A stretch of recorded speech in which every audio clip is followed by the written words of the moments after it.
Est-ce que pour un premier achat immobilier, il vaut mieux acheter sa résidence principale ou un investissement locatif? Eh bien, c'est la question à laquelle on va répondre aujourd'hui dans cette vidéo. Bonjour à tous, je suis Sébastien, je suis ravi de vous retrouver aujourd'hui pour une vidéo dans laquelle on va répondre à cette question. Est-ce qu'il vaut mieux acheter en priorité sa résidence principale ou un investissement locatif? Alors, avant qu'on voit tout ça ensemble, si vous vous retrouvez pour la première fois sur cette chaîne YouTube, n'hésitez pas à vous abonner en activant la petite cloche pour être tenu informé de la publication de toutes mes nouvelles vidéos.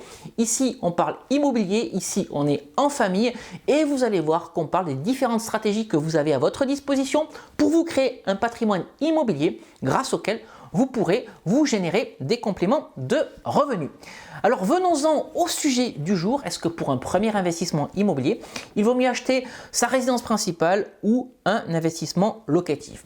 La question, elle est intéressante parce qu'il y a forcément un banquier qui vous a au moins dit un jour, eh bien, on ne vous financera pas un investissement locatif tant que vous n'aurez pas acheté votre résidence principale. Alors, est-ce qu'il faut s'arrêter à ce conseil, d'autant plus que souvent les banquiers ne sont pas des investisseurs immobiliers?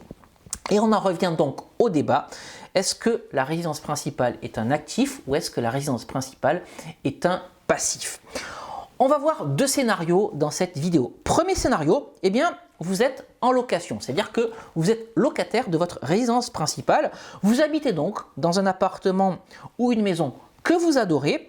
Vous habitez donc dans un appartement ou une maison que vous ne pourriez peut-être pas vous offrir à l'achat et donc vous n'avez pas forcément envie de déménager.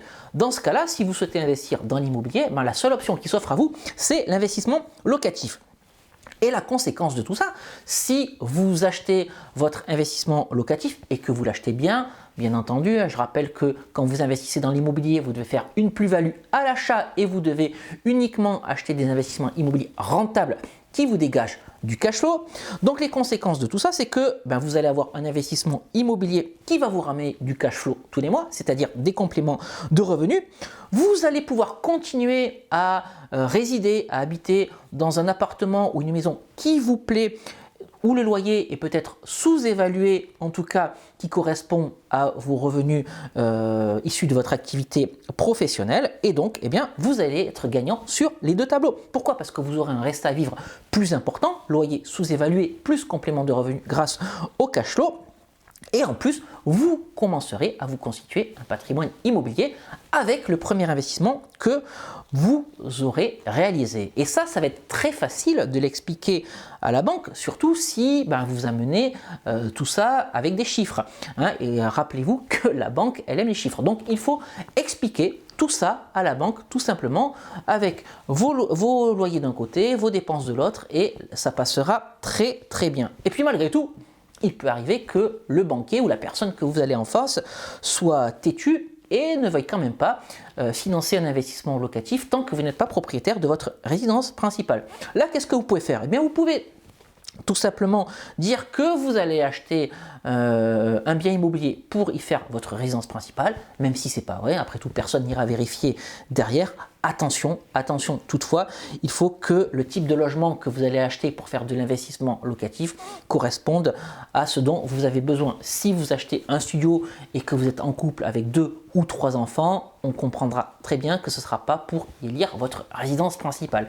Mais surtout, retenez également que ce n'est pas parce qu'une banque vous dit non qu'une autre banque ne vous dira pas oui. D'accord? Donc n'hésitez pas à aller consulter plusieurs banques pour faire aboutir vos projets immobiliers. Donc ça, c'était le scénario 1. Vous êtes locataire de votre résidence principale. Maintenant, il y a peut-être un deuxième scénario. Vous êtes propriétaire de votre résidence principale, appartement ou maison. Et puis, ça, c'est quelque chose qui se défend parce qu'au bout de 20 ans, votre logement sera payé. Vous n'aurez donc plus aucun frais de logement. Et en plus, si vous avez l'intention de déménager, vous pourrez mettre en vente ce bien immobilier et vous ne serez pas imposé sur la plus-value. La seule condition à respecter, je vous le dis sur cette chaîne tout au long de mes vidéos, c'est que vous devez acheter votre résidence principale en dessous du prix du marché de façon à réaliser une plus-value dès l'achat. Donc surtout, ne mettez pas toute votre capacité d'emprunt sur votre résidence principale. Pourquoi? Eh bien tout simplement parce que ça vous permettra de vivre sans avoir constamment un couteau sous la gorge, et puis également parce que ça vous permettra de réaliser d'autres investissements immobiliers derrière. En tout cas, retenez que l'achat d'une résidence principale, c'est pas forcément quelque chose qui empêche de faire de l'investissement locatif derrière. Et bien entendu, il ne faut pas attendre que la résidence principale soit intégralement payée pour acheter de l'immobilier locatif. Et c'est même pas parce que vous avez un haut taux d'endettement grâce à votre résidence principale qu'il est impossible de faire de l'investissement locatif derrière. Je vais prendre le cas d'Ibonji, qui est l'un de mes membres, l'un de mes clients, qui a acheté sa résidence principale avec sa femme Marie-Ève. Tous les deux étaient endettés à 32% avec leur résidence principale. Malgré tout, ils ont pu passer 4 investissements locatifs derrière et la banque est prête à les suivre sur un 5e. Encore une fois, c'est toujours du cas par cas.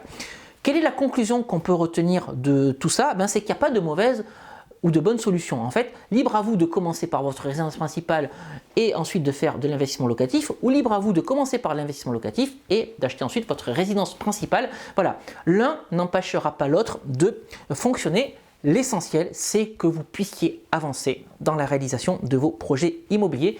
Et bien entendu, vous l'aurez compris, il ne faut acheter que des bonnes affaires, des biens que vous allez acheter en dessous du prix du marché, que vous allez pouvoir revendre immédiatement de façon à avoir de l'immobilier liquide. Je ne le dirai jamais assez, la plus-value, elle se fait à l'achat et pas à la revente. J'espère que cette vidéo vous aura plu. N'hésitez pas à mettre un gros like si c'est le cas. N'hésitez pas à me mettre également dans les commentaires si vous avez d'abord acheté un investissement locatif ou si vous avez d'abord acheté votre résidence principale. N'hésitez pas non plus à me suivre sur les réseaux sociaux, sur Instagram, sur Facebook. Je partage avec vous sur les réseaux les coulisses de tout ce que je fais au quotidien. Abonnez-vous, vous êtes les bienvenus. Et puis, si vous êtes ici pour la première fois, je vous offre un package de bienvenue, 2 e-books, Convaincre la banque, mode d'emploi et doubler son salaire avec la location courte durée, ainsi qu'une formation de plus de 2h30 pour tout comprendre des mécaniques de l'immobilier. Accédez à ce package de bienvenue en regardant les petites fiches qui apparaissent en haut à droite de votre écran, ou sinon regardez tout simplement dans la description juste en dessous de cette vidéo. Voilà, mais écoutez, je crois que j'ai fait le tour de tout ce que j'avais à vous dire sur le premier achat immobilier, que ce soit investissement locatif ou encore résidence principale. Je vais vous quitter ici pour aujourd'hui et puis comme d'habitude, on se retrouve très prochainement pour une nouvelle vidéo. Je vous dis à très bientôt. Ciao!